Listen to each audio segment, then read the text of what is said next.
dem, der mobber mig i bussen. Og så sidder de så og snakker til mig og siger, jeg er grim, og jeg ikke dur til noget.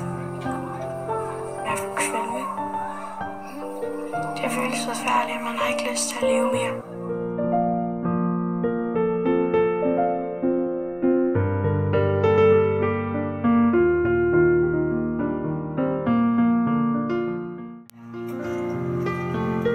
Hvis jeg prøver at gå over og snakke med nogen, så ofte har de lyst til at snakke med mig.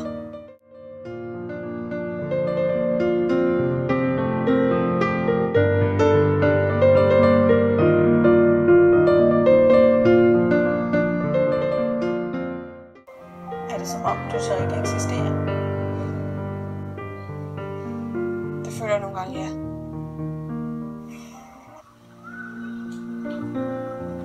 De sagde så, at jeg aldrig nogensinde, at der var aldrig nogensinde, der var aldrig nogen, der nogensinde kunne elske mig. Og det troede jeg selvfølgelig bare på.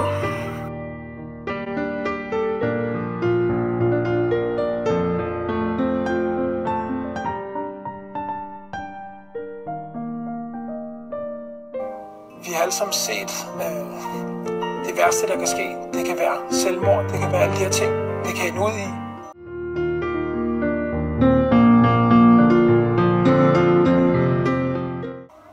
Siger de grimme ting til dig?